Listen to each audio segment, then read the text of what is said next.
Que Dios les bendiga a cada uno de ustedes. El tema del día de hoy lleva por título El Dios de la verdadera sabiduría.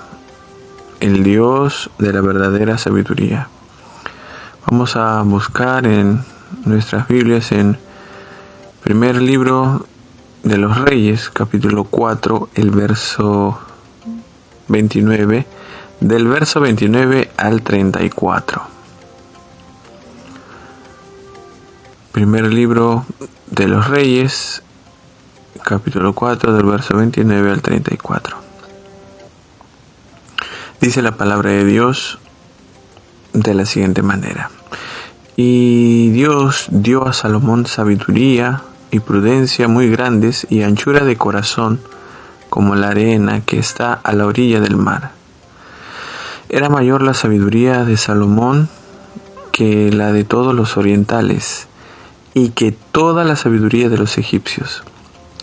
Aún fue más sabio que todos los hombres, más que Etán Esraíta y que Emán, Calcol y Darda, hijos de Maol.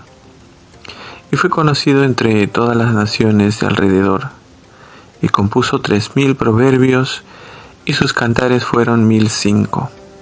También disertó sobre los árboles, desde el cedro del Líbano hasta el hisopo que nace en la pared. Asimismo disertó sobre los animales, sobre las aves, sobre los reptiles y sobre los peces, y para oír la sabiduría de Salomón venían de todos los pueblos y de todos los reyes de la tierra, a donde había llegado la fama de su sabiduría. Salomón fue el tercer y, vamos a decir así, último rey, aunque no de los reyes, no de la lista de reyes que pasaron por Israel y gobernaron Israel, sino el último de los reyes en gobernar a Israel entero, completamente, ¿no? Cuando Israel estaba unido en el tiempo de Saúl y David y también de Salomón. Más adelante el reino se divide, como ya hemos leído, seguramente hemos pasado por esos pasajes de la Biblia en los que entendemos que el reino iba a ser dividido, ¿no? Y pues también recordamos que los padres de Salomón fueron David, el rey David, y Betsabé, la ex esposa de Urías, ¿no? Nosotros conocemos también la historia de ambos personajes que ya hemos mencionado. Salomón escribió el Cantar de los Cantares y también el libro de Eclesiastés y gran parte del libro de los Proverbios. Algunos comentaristas de alguna manera dudan respecto de su autoría en el libro de Eclesiastés, pero hay un versículo que aclara todo ello, ¿no? Él mismo dice, único hijo de David, ¿no? A ser rey de Israel. Él se presenta de esa manera y ¿quién más sino Salomón es el único hijo de David que iba a ser rey de Israel, ¿no? Eso está en Eclesiastés 1:1 en adelante. Aproximadamente el reinado de Salomón duró 40 años. Y esas descripciones de cómo reinó y las cosas que hizo las podemos ver en el libro de los Reyes y también en Crónicas. ¿Cuáles son los aspectos que más destacan de la vida de Salomón? Cuando él llega al trono, en la Biblia dice que él busca a Dios. El Señor se le presenta en sueños, dice la palabra de Dios, y Salomón hace un pedido humilde, sencillo, no reconociendo su incapacidad para gobernar bien y para, como él mismo lo menciona, entrar y salir, ¿no? Es una forma de decir de que no sé hacer las cosas, ¿no? Vamos a buscar en nuestras Biblias Primero de Reyes, capítulo 3. Otra vez vamos a primer libro de los Reyes, capítulo 3, el verso 3. El verso 3 del capítulo 3 dice: mas Salomón amó a Jehová. Y también dice: andando en los estatutos de su padre David. Solamente sacrificaba y quemaba incienso en los lugares altos. E iba el rey a Gabaón, porque aquel era el lugar alto principal, y sacrificaba allí 1000 holocaustos. Sacrificaba a Salomón sobre aquel altar. Y se le apareció Jehová a Salomón en Gabaón una noche en sueños. Y le dijo Dios: pide lo que quieras que yo te dé. Pide lo que quieras que yo te dé. Interesante pedido, y creo que todas las personas, todos los creyentes que leemos la palabra de Dios y pasamos por esta parte de la historia de Israel y sobre todo de los reyes, y en este caso de Salomón, nos quedamos de alguna manera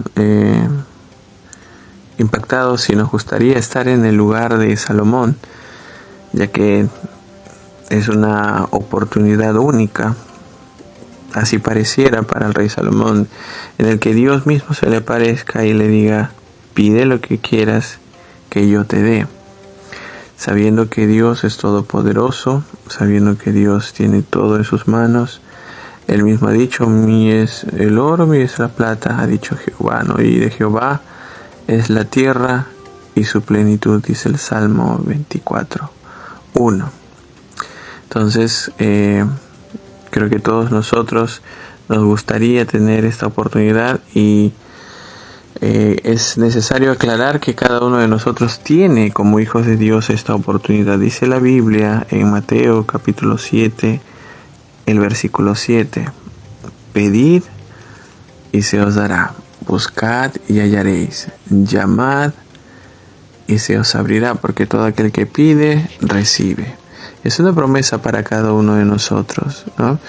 Tener esa confianza de que podemos pedir y seremos oídos. Una de las cosas que siempre nos llama a reflexión es que creemos o podemos equivocarnos en pensar de que cuando no recibimos lo que pedimos es porque Dios no nos ha contestado, o cuando no llega en su tiempo alguna petición, podemos errar interpretando el silencio de Dios como que no nos oye. Pero siempre Dios responde. En muchos pedidos que personalmente le he hecho, me dice sí. En otros pedidos que le sigo haciendo, me dice espera. Y en otros pedidos que también he podido elevar a mi Dios, Él me ha dicho no. Y definitivamente es como debemos de entender cada vez que nosotros hacemos algún pedido, ¿no? Dios siempre responde. No debe haber ni sombra de duda en nuestros corazones respecto de su respuesta. Y claro, como humanos podemos dudar, podemos hacernos cuestionamientos, pero lo saludable es entender que si pasa un tiempo determinado y no hay respuesta, es porque probablemente Dios dice no. Y eso debe traer paz a nuestro corazón, porque Él, siendo Dios y que siempre ha querido comunicarse con el hombre, en las peticiones no puede negar esa naturaleza que Él tiene de querer mostrarse como un Padre Celestial, como Él quiere hacerlo, ¿no? Mostrarse a sus hijos. Entonces seguimos viendo este pasaje en Reyes, que habla de Salomón, y hacemos otra vez énfasis recordando de que Salomón sabía que necesitaba de una sabiduría no común, sino divina, para el cargo que iba a ocupar. Interesante. Seguimos viendo entonces y vemos algunos aspectos más de la vida de Salomón. Tenía mucho dinero, dice en primera de Reyes, capítulo 10, el verso 23, dice: así excedía el rey Salomón a todos los reyes de la tierra en riquezas y en sabiduría. Algo que también Dios concedió a Salomón es paz. Dios le dio paz durante la mayor